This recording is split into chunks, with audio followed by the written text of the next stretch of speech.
자, 우리가 이제 지난주부터 민수기의 말씀을 살펴보고 있고요. 자, 지난주 우리는 이스라엘 백성들의 수세는 이야기, 계수하는 이야기를 함께 나누었죠. 특별히 이스라엘 중에 20살 이상으로 싸움에 나갈 수 있는 남자들의 수에 대한 계수에 대한 이야기였습니다. 자, 그런데 여러분, 왜 굳이 전쟁터에 나갈 남자들의 수를 셌을까요? 그것은 고대의 전쟁에서 병력의 수보다 중요한 것은 없었기 때문에 그렇죠. 뭐 요즘처럼 대단한 무기들이 있는 게 아니었습니다. 그래서 100% 칼, 창, 막대기를 들고 싸우는 육탄전입니다. 그러니 여러분, 싸움의 승패는 어디에 달려 있다 이렇게 이야기를 해도 무방할까요? 군사의 수가 그 전쟁의 승패를 결정하는 가장 중요한 요인이 된다는 거예요. 그래서 군대의 수를 계수하는 일은 그 무엇보다 중요했습니다. 왜냐하면 한 나라, 한 민족이 가지고 있는 그 군대의 숫자는 그냥 숫자가 아니라 그 민족과 나라의 흥망성쇠 그리고 생존을 뜻하는 그런 의미였기 때문에 그렇죠. 그래서 하나님께서 이스라엘 백성들에게 명령을 내리셨습니다. 민수기 1장 3절입니다. 이스라엘 중 20세 이상으로 싸움에 나갈 만한 모든 자를 너와 아론은 그 진영별로 계수하되. 이렇게 해서 수를 셌더니 60만 명이 나온 거예요. 여러분, 60만 명이 많습니까? 적습니까? 수 자체는 많죠. 하지만 여러분, 지난주에 이어서 한 번 더 말씀을 드리지만 이스라엘 60만이 큰 대군, 엄청나게 많다, 엄청나게 강하다 이렇게 오해하시면 안 되지요. 자, 여러분, 우리나라 국군이 몇 만이냐면요 60만입니다. 비슷해요. 그래서 뭐 우리나 비슷하네 이렇게 생각하시면 안 된다는 겁니다. 왜냐하면 대한민국 국군 60만 이 숫자는요 현재 군복무를 하고 있는 숫자지 20세 이상 전쟁에 나갈 수 있는 남성의 모든 숫자가 아니기 때문입니다. 우리는 어떠냐면 지금 군대에서 군복무를 하고 있는 60만 명 말고도요 우리나라에는 전쟁에 나가서 싸울 수 있는 셀 수도 없이 많은 남성 성인들이 가득하다는 겁니다. 그러나 여러분, 이스라엘의 60만은 어떤 60만입니까? 이스라엘의 60만은요 이스라엘 모든 사람들 중에서 20세 이상의 모든 남자들의 수입니다. 그러니 여러분, 단순히 많다 이렇게 말할 수가 없는 것이죠. 그런데 여러분, 이스라엘 백성들이요 하나님의 명령을 받고 수를 세고 난 다음에 이제 진짜 문제를 만나게 되고 진짜 자신들에게 있는 문제를 발견하게 되는데요, 무슨 문제였다고요? 수를 세고 나니까 도무지 가나안과는 상대가 될 병력이 아닌 것을 알게 된 것입니다. 제가 지난주에 가나안 정탐들의 말 몇 마디에 하나님이고 뭐고 다 버리고 밤새도록 통곡하면서 다시 애굽으로 우리가 돌아가야겠다고 소리쳤던 그 이스라엘 백성들의 이야기를 잠시 해드렸지요. 왜 그랬다고 했습니까? 자기들의 병력, 자기들의 무기, 자기들의 상황으로는 결단코 가나안 민족들을 이길 수 없다는 100% 확신이 들었기 때문입니다. 자, 우리가 잘 아는 내용이지만 뭐라고 했는지 오늘은 말씀을 한번 살펴보겠습니다. 민수기 13장 30절로 33절입니다. 갈렙이 모세 앞에서 백성을 조용하게 하고 이르되 우리가 곧 올라가서 그 땅을 취하자 능히 이기리라 하나 그와 함께 올라갔던 사람들은 이르되 우리는 능히 올라가서 그 백성을 치지 못하리라. 그들은 우리보다 강하니라 하고 이스라엘 자손 앞에서 그 정탐한 땅을 악평하여 이르되 우리가 두루다니며 정탐한 땅은 그 거주민을 삼키는 땅이요 거기서 본 모든 백성은 신장이 장대한 자들이며 거기서 네피림 후손인 아낙 자손의 거인들을 보았나니 우리는 스스로 보기에도 메뚜기 같으니 그들이 보기에도 그와 같았을 것이니라. 여러분, 이스라엘 백성들이 가진 이 60만이라고 하는 수의 의미는 무엇입니까? 바로 이거예요. 우리는 메뚜기다. 우리는 도저히 안 된다. 우린 이제 죽었다. 끝났다. 그런데 여러분 어떻습니까? 이스라엘이 끝난 것입니까? 객관적으로 절대로 가나안을 이길 수가 없지요. 맞습니다. 그럼 여러분 끝난 거냐고요? 아니라는 겁니다. 왜요? 왜 가나안 백성들과 게임도 안 되는 이 병력을 가지고 도저히 이길 수 없는 무기를 가지고 그들을 절대로 이길 수 없지만 왜 끝난 것이 아닙니까? 하나님의 약속이 남아있기 때문입니다. 그 약속을 하신 하나님이 건재하게 살아계시기 때문입니다. 여전히 그들과 함께 계시기 때문입니다. 여러분, 믿음은요, 철저히 시선의 문제입니다. 우리 앞에 분명한 현실이 있습니다. 그리고 우리에게는 그 모든 상황들을 냉철하게 해석할 수 있는 이성과 논리가 있어야 합니다. 맞죠? 하지만 여러분, 그럼에도 불구하고 우리에게는 그 모든 현실을 뛰어넘는 절대적인 삶의 기준이 있어야 하는 거예요. 그게 뭡니까? 그것은 우리 앞에 펼쳐진 객관적인 현실, 객관적인 상황보다 더욱 크고 놀라운 능력입니다. 여러분, 그게 무엇입니까? 우리에겐 분명한 현실과 상황이 존재합니다. 그러나 그런 현실과 상황들을 바라보면서 철저하게 그 상황에 맞춰 사는 합리적인 사람이 될 것인가? 아니면 그 상황들, 객관적인 상황들을 명확하게 파악하되 그럼에도 불구하고 만물의 주권자이신 하나님을 바라보며 살 것인가? 가나안을 목전에 둔 이스라엘이 그들이 가지고 있었던 객관적인 평가와 반응은 무엇이었습니까? 우리는 그들에 비하면 메뚜기라는 외침이었죠. 여러분, 그것은요, 부인할 수 없는 현실이었고 사실이었습니다. 절대로 틀린 평가가 아닙니다. 그러나 이러한 객관적인 현실을 넘어서는 승리를 얻을 진짜 믿음의 평가와 반응은 무엇이었습니까? 우리가 곧 올라가서 그 땅을 취하자. 우리가 능히 이기리라. 왜요? 어떻게요? 하나님이 말씀하셨기 때문에. 오직 그 한 가지 이유 때문에 믿는 거예요. 그 명령을 우리에게 하신 분이 하나님이시기 때문에, 하나님이 말씀하셨기 때문에, 하나님이 약속하셨기 때문에. 여러분 믿습니까? 제가 이 말씀을 묵상하면서 기드온 300용사가 생각이 났습니다. 이스라엘이 나중에 이제 결국은 가나안 땅에 들어가 살게 되는데요. 그들이 가나안 땅에 들어가서 배가 부르고 너무 풍요롭게 되니까 그러면 더 하나님을 잘 믿고 하나님을 더 잘 섬겨야 되는데 오히려 하나님을 버리고 우상 숭배를 하게 됩니다. 하나님께서 주신 그 젖과 꿀이 흐르는 가나안 땅의 복을 받고 그곳에서 하나님을 버리고 하나님 앞에서 악을 행한 것입니다.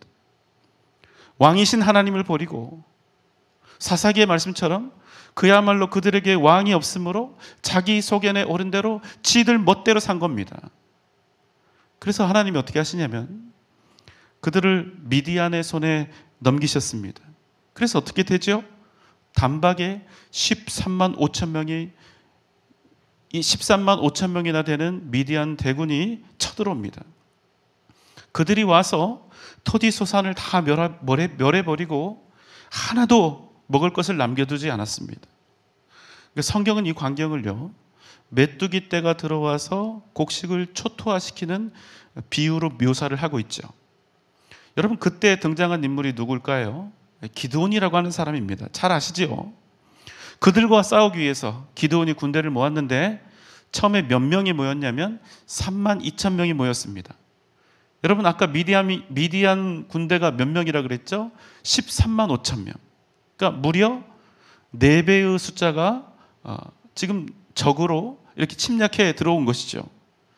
객관적으로 이길 수가 없는 전쟁입니다. 그런데 이미 4대1이나 되어서 이길 수 없는 이 전쟁을 하나님께서 뭐라고 하시냐면요, 사사기 7장 2절 3절입니다. 여호와께서 기드온에게 이르시되 너를 따르는 백성이 너무 많은즉 내가 그들의 손에 미디안 사람을 넘겨주지 아니하리니 이는 이스라엘이 나를 거슬러 스스로 자랑하기를 내 손이 나를 구원하였다 할까 함이니라. 이제 너는 백성의 귀에 외쳐 이르기를 누구든지 두려워 떠는 자는 길라산을 떠나 돌아가라 하시니 이에 돌아간 백성이 2만 2천 명이요 남은 자가 1만 명이었더라. 예, 여러분 이미 적들이 4배나 많습니다. 그런데 하나님 뭐라고 얘기하시죠? 이스라엘의 병력이 너무나 많다는 것입니다. 말도 안 되죠. 그런데 하나님은 왜 이스라엘의 병력이 4분의 1밖에 되지 않는데도 많다고 하십니까? 이스라엘에게는 더 이상 하나님이 아니었습니다. 각자 소견에 따라 살았기 때문이죠. 그런데 그들이 만약 미디안과의 전쟁에서 무려 4배나 되는 그 병력의 차이를 극복하고 승리하게 되면 어떻게 될까요? 그들은 그럼 하나님은 쏙 빼서 던져버리고 자기들이 이겼다고 자랑을 하면서 내 손이 나를 구원하였다 이렇게 스스로를 영웅처럼 여길 것이 불보듯 뻔했기 때문입니다. 그래서 말씀합니다. 누구든지 두려워 떠는 자가 있으면 집에 가라. 그래서 처음에 3만 2천 명 중에 몇 명이 돌아가냐면 2만 2천 명이 돌아갑니다. 그래서 여러분 몇 명이 남았다고요? 1만 명이 남은 것입니다. 이제 전력 차이는요 4대 1에서 14대 1로 벌어졌습니다. 4대 1도 죽음인데 여러분 이제는 더 이상 소망이 없는 겁니다. 이제는 더 이상 뛰어난 전략이고 요행이고 그 무엇도 통하지 않을 그런 상황에 처해진 것이지요. 그런데 여러분 이 상황 속에서 하나님이 한 걸음 더 나아가서 뭐라고 말씀을 하십니까? 사사기 7장 4절입니다. 여호와께서 또 기드온에게 이르시되 백성이 아직도 많으니 그들을 인도하여 물가로 내려가라. 거기서 내가 너를 위하여 그들을 시험하리라. 내가 누구를 가리켜 내게 이르기를 이 사람이 너와 함께 가리라 하면 그는 너와 함께 갈 것이요 내가 누구를 가리켜 내게 이르기를 이 사람은 너와 함께 가지 말 것이니라 하면 그는 가지 말 것이니라 하신지라. 하나님이 뭐라고 하셨습니까? 아직도 군대 수가 많다는 것입니다. 14대 1인데. 그래서 여러분 우리가 아주 초등학교 다닐 때부터 들었던 이 기드온에 대한 스토리가 있죠. 아주 유명한 스토리. 물가에 내려가서 물 마시는 시험을 하시는 거예요. 그래서 결국 몇 명이 구별되었습니까? 딱 300명입니다. 자, 이제는 몇 대 몇이냐면 450대 1입니다. 13만 5천 대 300. 450대 1입니다. 이제는 절망인 거예요. 여러분 이게 무슨 싸움이 될 수 있단 말입니까? 아예 안 되는 거 아니에요. 왜 그렇습니까? 수가 안 되니까. 객관적으로 이성적으로 제정신이라면 현실적으로 안 되는 거니까. 그럼에도 여러분 그 모든 현실보다 더욱 중요한 것이 무엇입니까? 그럼에도 불구하고 하나님께서 우리에게 말씀하고 계신다는 거예요. 나가서 미디안과 싸우고 세상과 싸우라는 것입니다. 왜? 내가 너와 함께 할 테니 그렇게 하라는 거예요.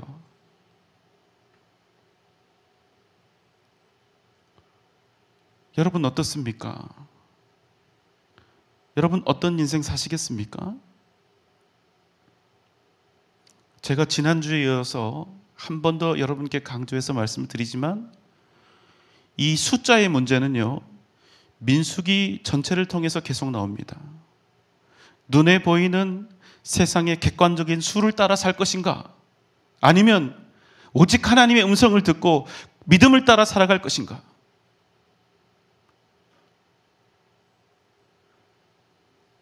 이스라엘이 여러분 앞으로 광야 생활에서 만나게 될 또 가나안 문턱까지 가지요. 문 앞까지 가지요. 입구까지 가지요.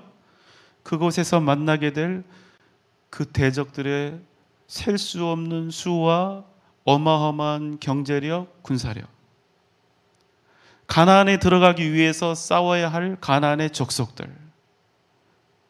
이스라엘은 이들과의 전쟁을 앞두고 끊임없이 숫자와의 갈등과 고민을 하게 되는 것입니다. 여러분 이 모든 일들에 있어서 이스라엘을 이끌어 가야 할 중추적인 역할을 하는 지파가 하나 있었는데요. 그들이 여러분 누구였을까요? 바로 레위 지파였습니다. 이 레위 지파는 어떤 사람들입니까? 병력의 수가 전쟁의 승패를 좌우하는 한 민족의 흥망성쇠를 좌우하는 이 중요한 그 고대 현실 속에서도 절대로 전쟁에 참여시킬 수가 없는 사람들입니다. 전투력에는 정말 그야말로 없어도 그만인 사람들이에요. 눈앞에서 피가 뿌려지는 이 전쟁이 일어나고 있음에도 불구하고 한 사람이라도 더 칼을 들고 싸워야 할 이 절체절명의 상황 속에서도 결코 싸움에 나갈 계수에 포함시킬 수가 없는 사람들이 바로 여러분 레위지파 사람들입니다. 그럼 여러분 도대체 이 사람들이 뭐 하는 사람들일까요? 민수기 1장 50절로 53절입니다. 그들에게 증거의 성막과 그 모든 기구와 그 모든 부속품을 관리하게 하라. 그들은 그 성막과 그 모든 기구를 운반하며 거기서 봉사하며 성막 주위에 진을 칠지며 성막을 운반할 때에는 레위인이 그것을 걷고 성막을 세울 때에는 레위인이 그것을 세울 것이요 외인이 가까이 오면 죽일지며 이스라엘 자손은 막사를 치되 그 진영별로 각각 그 진영과 군기 곁에 칠 것이나 레위인은 증거의 성막 사방에 진을 쳐서 이스라엘 자손의 회중에게 진노가 임하지 않게 할 것이라. 레위인은 증거의 성막에 대한 책임을 지킬지니라 하셨습니다. 자, 여러분 레위인의 책임은요 1차적으로 성막과 또 제사기구를 관리하는 것입니다. 그러나 그들이 그 책임을 지는 이유가 있습니다. 뭘 보면 알 수 있습니까? 이스라엘 회중에게 진노가 임하지 않게 할 것이라. 이 대목에서 우리가 좀 유추를 해볼 수가 있는데요. 바로 성막에 대한 책임을 지고 있는 그 이유입니다. 레위인들은 그저 성막과 또 제사기구라는 이 물리적인 어떤 물체들을 지키고 관리하는 그런 기계적인 사람이 아니었다는 겁니다. 여러분 레위인은요 성막이 있으면 그 사방에 진을 치고 이스라엘 백성들이 성막에 접근하는 것을 막았습니다.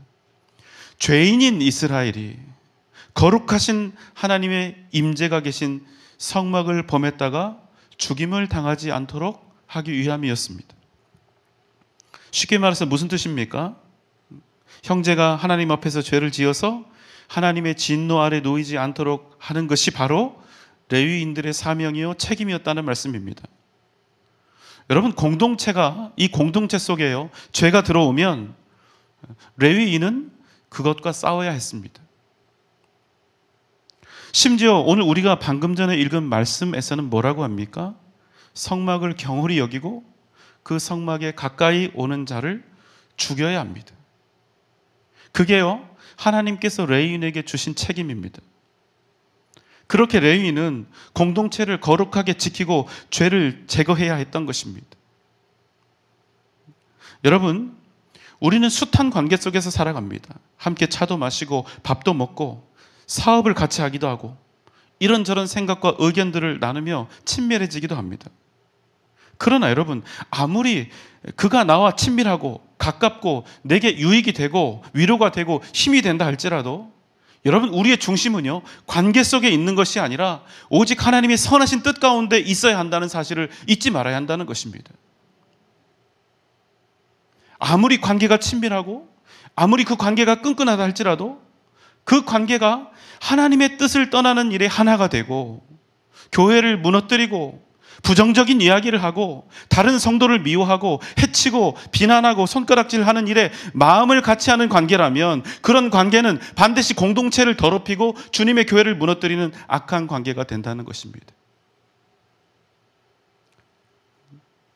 아무리 친밀하게 지내고 있어도 교회에 대한 부정적인 생각들을 자꾸자꾸 증폭시키고 이게 잘못됐다, 이게 옳다 하는 그것에 집중된 관계면 옳지 않다는 거예요.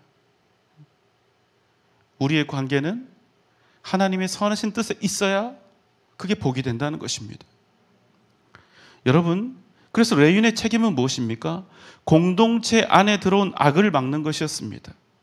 혹 성막을 침범하고 공동체에 해를 끼치는 자가 심지어는 자기 가족이요 친척이라 할지라도 하나님의 뜻을 따라서 칼을 들어야 하는 이 책임을 그들이 지고 있었다는 거예요. 여러분 그러니 이게 얼마나 크고 두려운 책임입니까? 인간적으로 볼 때는 어떻습니까? 얼마나 무인정하고 잔인한 책임입니까? 형제를 향해 칼을 드는 일은 어쩌면 그 자체로 비난받을 일이요, 말로는 다 할 수 없는 이 개인적인 고통과 시련이 아니겠습니까?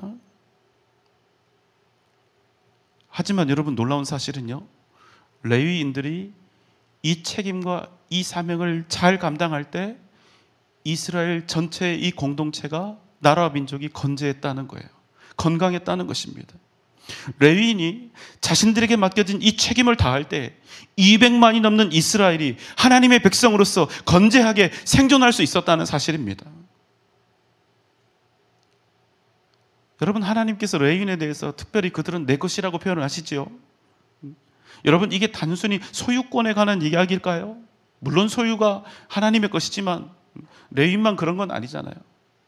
그러나 하나님께서 레위인에 대해서 그들은 내 것이라고 이야기하시는 어떤 특별한 의미가 있지 않겠습니까? 여러분, 누가 하나님의 소유이고 누가 진정한 하나님의 백성입니까? 오직 살아계신 하나님을 내 중심에 두고, 자기의 중심에 두고, 내 삶의 중심에 두고 하나님 당신의 뜻대로 살아가는 사람이 하나님의 백성인 것입니다. 바로 그 사람이 하나님 소유인 것이에요. 하나님 뜻대로 살지 않으면서 내가 하나님의 백성이다 이야기할 수 있습니까? 하나님 앞에서 악을 행하면서 내가 하나님의 백성이라 할 수 있겠습니까? 여러분, 레위 지파는요, 바로 이것을 지키는 임무를 가진 것입니다. 이스라엘의 성결을 지키도록 특별하게 구별되어진 거예요. 성결을 지킨다는 게 뭡니까? 어려워요. 그냥 죄만 안 지면 되는 것입니까? 진정한 성결과 거룩의 의미는 그 중심에 하나님이 계신 것입니다. 왜 그들이 성막을 지킵니까? 왜 성막이 있으면 그 주변을 완전히 진을 치고 둘러서서 그 성막을 지키는 겁니까? 너희 이스라엘 백성들, 여기 침범하면 죽는다, 여기 오면 죽는다, 이런 의미입니까? 아니요, 그렇지 않습니다. 우리 이스라엘 가운데 하나님이 계심을 알게 하는 것입니다. 하나님이 이스라엘 가운데 계심을 백성들로 하여금 기억하게 하는 것입니다. 레위 지파는 성막 경비의 임무를 넘어 그들 가운데 거룩하게 임재하고 계시는 하나님의 그 임재하심을 선포하는 임무를 맡았던 것입니다. 성막이 보이죠? 그런데 그 성막을 레위인들이 철통같이 지키고 있습니다. 못 들어가게 해요. 다가오지 못하게 합니다. 왜? 이곳에는 거룩하신 하나님이 계신다. 이스라엘 우리 백성들 가운데 이 중심에 여호와 하나님께서 임재해 계신다. 이것을 레위인들이 지켜갔다는 것입니다. 이스라엘 중심에 하나님의 임재가 계심을 날마다 이스라엘 백성들로 하여금 상기시킴으로써 이스라엘 백성들의 그 거룩을 지켜갔다는 것입니다. 사랑하는 여러분, 지금 내 안에 하나님이 계신다, 우리 가운데 하나님께서 임재해 계신다, 이 믿음과 확신이 있어야 비로소 우리가 세상의 숫자에 빠지지 않고 살아계신 하나님을 의지하며 세상을 향해 담대히 나아갈 수 있는 것입니다. 저는 여러분 각 사람이 우리의 교회와 가정에서, 우리가 속한 공동체 속에서 우리 안에 하나님이 함께하고 계심을 상기시키며 우리의 가정과 교회를 날마다 거룩하고 성결하게 하는 그 복된 사명을 감당할 수 있기를 소망합니다. 여러분, 누군가는 깨어 있어야 합니다. 누군가는 지켜야 해요. 하나님의 임재하심을 누군가는 선포하고 있어야 합니다. 어떤 상황, 어떤 현실, 어떤 환경 속에서도 이곳에 하나님이 계신다는 그 사실, 하나님께서 우리의 중심이 되신다는 사실, 하나님이 내 인생의, 내 삶의 중심이 되신다는 그 사실을 누군가는 증거하고 외치고 있어야 된다는 거예요. 여러분, 이 일은 결코 쉽지 않습니다. 그러나 여러분, 우리의 교회에, 또 우리의 가정에 그 한 사람이 있다면 그 사람을 통하여 우리의 가정이 살게 되는 것입니다.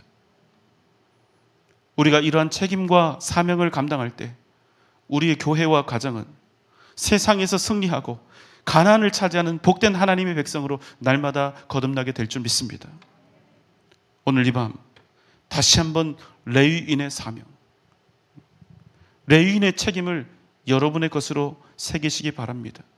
여러분의 가정에 하나님의 임재를 선포하시기 바랍니다. 세상 모든 사람들에게 하나님의 살아계심을 기억나게 하시기 바랍니다. 그럼 여러분을 통하여 여러분의 가정과 우리의 교회가 항상 하나님을 기억하며 믿음으로 살게 될 것입니다. 하나님의 임재하심을 상기하며 기억하게 될 것입니다. 이로써 함께 더불어 하나님의 역사를 이루어가게 될 것입니다. 오직 믿음으로 승리하는 복된 여러분 되시기를 주님의 이름으로 축원합니다.